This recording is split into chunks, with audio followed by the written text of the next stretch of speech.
Hello भाई, मैं हूँ फैक्ट भाई। और हांगकांग में हर 1000 में से 76 लोगों के पास ही अपनी खुद की गाड़ी होती है और वहाँ के अमीर लोग भी खुद लोकल ट्रेनों की सवारी करते हैं। लेकिन क्यों? क्या हांगकांग में पेट्रोल का दाम इतना ज्यादा है कि वहाँ के अमीर लोगों को भी गाड़ी में घूमना वो लोग झेल नहीं पाते? वेल, हांगकांग के पेट्रोल प्राइस के बारे में तो मैं बताऊंगा ही, लेकिन साथ ही हम जानेंगे एक ऐसे देश के बारे में जहाँ पेट्रोल का प्राइस 2 रुपए से भी कम होने के बावजूद लोग उसे खरीद नहीं पाते। अब यहाँ पर क्या, कब, कैसे जैसे कई सवाल आपके दिमाग में घूम रहे होंगे, लेकिन उन सवालों का प्रेशर कुकर थोड़ी देर तक गैस पर ही रहने दीजिए, क्योंकि इनके जवाब के साथ ही हम जानेंगे एक ऐसे देश के बारे में जहां पानी का दाम भी पेट्रोल से ज्यादा है। In our today's video title, petrol prices in India versus USA plus other countries.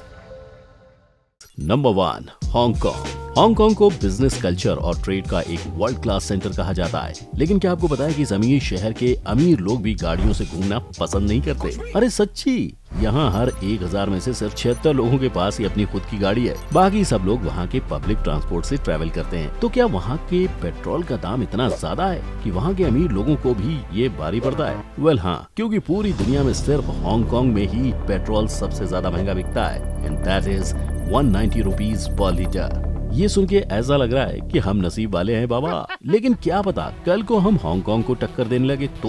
मगर सवाल तो ये है कि आखिर वहाँ पेट्रोल का दाम इतना ज्यादा क्यों है? वेल, इंडस्ट्री ऑब्जर्वर्स का तो ये मानना है कि हांगकांग में पेट्रोल इतना महंगा होने की वजह वहाँ के लोग खुद है, क्योंकि इन्हीं लोगों ने जहाँ जगह दिखी वो खरीद ली और वहाँ पे फ्यूल स्टेशन खड़े कर दिए, जिसके कारण पिछले 10 सालों में हांगकांग में जमीन की कीमत पूरे 400 गुना बढ़ चुकी है। अब जाहिर है, अगर जमीन की कीमत बढ़ेगी तो उस जमीन पर सामान बेचने वाला इंसान अपने प्रोडक्ट्स का भी तो दाम बढ़ाएगा ही, फिर चाहे वो लॉलीपॉप हो या पेट्रोल। पर ये तो हुई लोगों की गलती, लेकिन पेट्रोल के बढ़ते दाम के पीछे वहाँ की सरकार का भी हाथ है, क्योंकि government duty, fuel tax, import cost के नाम पे इतने पैसे लूटती है। हर 1 लीटर के पैसे का 40% तो सरकार को ही जाता है। इन्हीं सारी चीजों के चलते वहाँ के लोग पब्लिक ट्रांसपोर्ट का इस्तेमाल करते हैं, क्योंकि हांगकांग के पब्लिक ट्रांसपोर्ट को दुनिया का सबसे बेहतरीन ट्रांसपोर्ट नेटवर्क में से एक माना जाता है। प्लस ये हमारी लोकल ट्रेनों जैसा नहीं होता, जहाँ ट्रेन की दीवारों पे जुबां केसरी से डिजाइन बनी होती है या खिड़की से आंटी संतरे का छिलका डालती नजर आती है, बल्कि हांगकांग का पब्लिक ट्रांसपोर्ट बहुत ही साफ और सस्ता होता है। साथ ही ये इस कदर फैला हुआ है कि शहर के हर कोने तक लोग ट्रैवल कर सकते हैं। तो ऐसे में जाहिर सी बात है कि आदमी पैसा बचाने के लिए पब्लिक ट्रांसपोर्ट ही यूज करेगा। Number 2,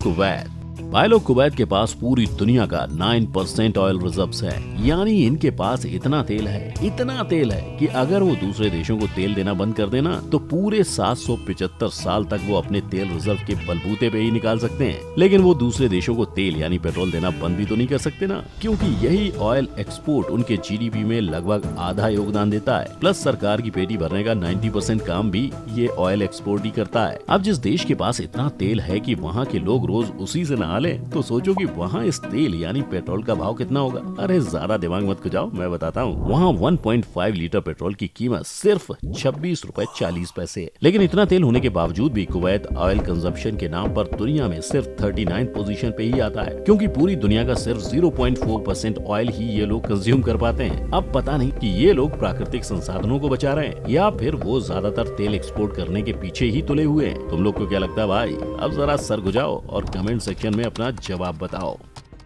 number 3, Venezuela. अगर मैं आपको 1.5 रुपए का 1 लीटर पेट्रोल दूं, तो आप कितना पेट्रोल घर लेकर जाओगे? भाई मैं तो पूरे साल भर का पेट्रोल ही एक साथ खरीद लूं। लेकिन क्या आपको पता है कि असल में वेनेजुएला में पेट्रोल 1.5 रुपए होने के बावजूद वहाँ के लोग के पास पेट्रोल खरीदने के पैसे नहीं है। अब मुझे पता है आपके दिमाग में आइला ऐसे कैसे ये आता होगा, लेकिन ऐसा ही है। दरअसल वेनेजुएला साउथ अमेरिका के उत्तरी तट पर बसा हुआ एक छोटा सा देश है, जिसके पास दुनिया का दूसरा सबसे बड़ा ऑयल रिजर्व हुआ करता था, और यही ऑयल रिजर्व वहाँ की सरकार को पेट्रोल उर्फ ऑयल बेच के कमाने का मौका देता था। मगर कहते ना कि जब कोई चीज तुम्हारे पास बहुत ज्यादा होती है तो तुम उसकी कदर करना भूल जाते हो। अब मुझे पता है कि ये काफी फिल्मी डायलॉग था, लेकिन वेनेजुएला की कहानी ने कुछ ऐसा ही फिल्मी मोड़ ले लिया था। उन्होंने खुद के ऑयल रिजर्व का फायदा उठाते हुए उसको जरूरत से ज्यादा एक्सपोर्ट कर दिया। प्लस खराब एक्सपोर्ट पॉलिसीज और करप्शन ने वेनेजुएला की इकोनॉमी को पूरी तरह बर्बाद कर दिया, और उसका अंजाम वहाँ के लोग महंगाई, भुखमरी, बेरोजगारी और गरीबी का शिकार बन गए। और एक सर्वे से तो ये तक पता चला है कि उस देश के 76.6% से भी ज्यादा लोग गरीबी रेखा के नीचे जी रहे हैं। अब खुद ही सोचो तुम,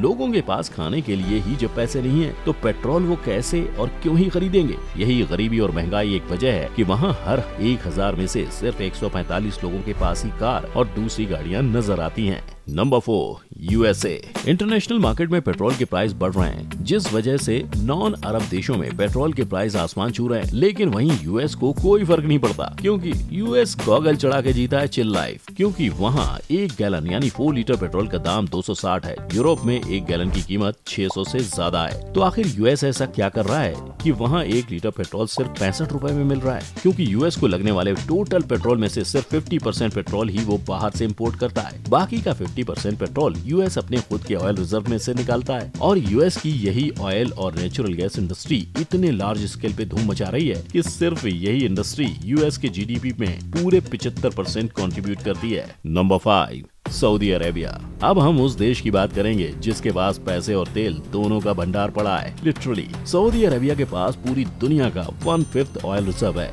जिसकी खोज 1938 में हुई थी और तब से लेकर आज तक वो दुनिया का सबसे बड़ा ऑयल एक्सपोर्टर बन के बैठा हुआ है। अब वैसे तो सऊदी अरेबिया के तेल के खजाने के बारे में शायद ही कोई ऐसा होगा जो नहीं जानता होगा, और अगर आप नहीं जानते तो फैक्ट भाई बताएगा। अरे इनके पास इतना पेट्रोल है कि ये चाहे तो अपने लोगों को पेट्रोल खैरात में बांट सकते हैं। लेकिन ये बात अलग है कि उन्हें पेट्रोल खैरात में बांटने की जरूरत नहीं है, क्योंकि वहाँ पेट्रोल लिटरली पानी से भी कम दाम पे बिकता है। अच्छा चलो अंदाजा लगाने की कोशिश करो, सऊदी अरेबिया में 1 गैलन पेट्रोल यानी लगभग 4 लीटर पेट्रोल सिर्फ 10 रुपए में मिलता है। और पेट्रोल की इस कम कीमत की वजह तो आप सब समझ ही चुके होंगे जी, इनके ऑयल रिजर्व्स। और क्या, मगर ऊपर वाला जब छप्पर फाड़ के देता है ना तो कुछ ना कुछ कमियां भी रखता है। और इस डायलॉग की गहराई समझने के लिए आपको जानना होगा सऊदी अरेबिया की नॉट सो गहराई वादियों के बारे में। दरअसल सऊदी अरेबिया में एक भी परमानेंट नदी नहीं है। वहाँ छोटी छोटी वादियाँ यानी वैलीज हैं, और वो भी ज्यादा गहरी नहीं होती। इसीलिए ऐसे में लोगों को खारा पानी फिल्टर करके या ग्राउंड वाटर का पानी पीना पड़ता है, जिस वजह से वहाँ पानी का दाम पेट्रोल के दाम से डबल है। लेकिन फिर भी सऊदी के लोग सुधरने से रहे, क्योंकि दुनिया के सबसे सूखे प्रदेशों में से एक होने के बावजूद यहाँ के लोग दूसरे देशों के एवरेज इंसानों के मुकाबले दोगुना पानी इस्तेमाल करते हैं। पता है तुम्हारे यहाँ कितनी गर्मी है, पर कितना नहाओगे। Number 6, India.